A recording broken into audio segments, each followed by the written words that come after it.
అందరికీ నమస్తే అండి. నేను మీ సుధాని. Welcome back to Sudha Telugu అమ్మాయి. ఈ రోజు మన వీడియోలో ఆంధ్ర స్టైల్లో రుచికరమైన పప్పుచారుని ఎలా చేయాలో చూపించబోతున్నాను. చాలా సులువుగా ఈ పప్పుచారుని ప్రిపేర్ చేసుకోవచ్చు.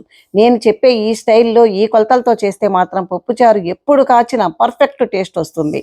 మరి సింపుల్ వేలో పప్పుచారుని కమ్మగా ఎలా పెట్టాలో ఇప్పుడు చూద్దాం రండి. ఒక కుక్కర్ గిన్నెలో 1 కప్పు కందిపప్పుని యాడ్ చేసుకొని 2-3 సార్లు వాష్ చేసుకొని ఇందులోనికి 1 కప్పు కందిపప్పుకి 2.5 కప్పుల వాటర్ని యాడ్ చేసుకోండి. వాటర్ యాడ్ చేసుకున్నాక ఇందులోనికి 2 పచ్చిమిర్చిని చీల్చుకొని యాడ్ చేసుకోవాలి. అలాగే ఒక పెద్ద టమాటాను కూడా సన్నగా ముక్కలుగా చేసుకొని యాడ్ చేసుకోండి. ఇందులో 1/2 టీ స్పూన్ పసుపు, 1 టీ స్పూను ఉప్పు, 1 టీ స్పూన్ నూనె కూడా యాడ్ చేసుకోండి.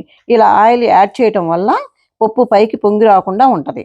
ఇప్పుడు కుక్కర్ మూత పెట్టి 3 లేక 4 విజిల్స్ వచ్చేంత వరకు ఉడికించుకోండి. విజిల్స్ వచ్చిన తర్వాత స్టవ్ ఆఫ్ చేసుకొని ప్రెషర్ పోయిన తర్వాత మూత తీసి పప్పు ఈ విధంగా ఉడికిపోయి ఉంటుంది. ఇప్పుడు పప్పు గుత్తి తీసుకొని పచ్చిమిర్చి, టమాటా, పప్పు మెత్తగా మ్యాష్ అయ్యేటట్లుగా మ్యాష్ చేసుకోండి. ఈ మ్యాష్ చేసిన పప్పుని కొంచెంసేపు పక్కన పెట్టుకోండి. ఇప్పుడు చింతపండు నానబెట్టుకొని ఈ విధంగా చిక్కటి చింతపండు రసాన్ని 1 కప్పు తీసుకొని ఇది 1 కప్పు దాకా యాడ్ చేసుకొని ఇందులోనే 4 కప్పుల దాకా వాటర్ను కూడా యాడ్ చేసుకోవాలి. వాటర్ యాడ్ చేసుకున్న తర్వాత రుచికి సరిపడా ఉప్పు, 1.5 స్పూన్ కారాన్ని యాడ్ చేసుకోండి. ఈ ఉప్పు కారం అంతా కలిసేటట్లుగా ఈ పప్పు మొత్తాన్ని కలుపుకోండి. ఇలా కలుపుకొని టేస్ట్ చూసుకోండి. ఉప్పు సరిపోకపోయినా, కారం సరిపోకపోయినా, పులుపు సరిపోకపోయినా ఇప్పుడు యాడ్ చేసుకోవచ్చు. పప్పు ఈ విధంగా మెత్తగా ఉండాలి. ఇలా తయారు చేసుకొని పక్కన పెట్టుకోండి. ఇప్పుడు స్టవ్ మీద పప్పు చారుకి సరిపడా గిన్నెను పెట్టుకోండి. ఇప్పుడు ఇందులోకి 1.5 టేబుల్ స్పూన్ ఆయిల్ యాడ్ చేసుకోండి. ఆయిల్ హీట్ అయిన తర్వాత ఒక 6 వెల్లుల్లి రెబ్బలను యాడ్ చేసుకోండి. ఇందులో 1 టీ స్పూన్ మినపప్పు, 1 టీ స్పూను ఆవాలు, 1 టీ స్పూను జీలకర్రను యాడ్ చేసుకోండి. అలాగే ఇందులోకి 2 ఎండుమిర్చికి కట్ చేసుకొని యాడ్ చేసుకోండి. ఇందులో కొంచెం కరివేపాకు కూడా వేసుకోవాలి.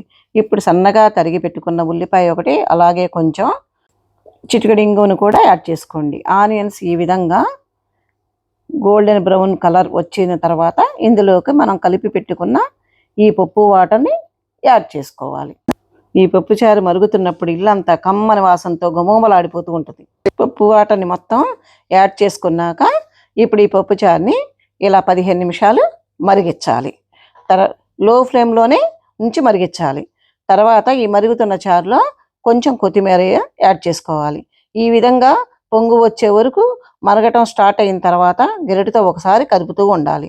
మరొక 5 నిమిషాల పాటు లో ఫ్లేమ్లోనే ఉంచండి. పప్పుచారు రుచి అంతా ఈ మరిగించడంలోనే ఉంటుంది. ఇప్పుడు రుచికరమైన ఆంధ్ర పప్పుచారు రెడీ అయిపోయింది. మీరు కూడా ఈ విధంగా పప్పుచారుని తయారు చేసుకొని కామెంట్ రూపంలో నాకు తెలియచేయండి. వీడియో నచ్చితే లైక్ చేయండి, మీ ఫ్రెండ్స్కి రిలేటివ్స్కి షేర్ చేయండి. సుధా తెలుగు అమ్మాయి ఛానల్ని సబ్స్క్రైబ్ చేసుకోండి. Bye bye.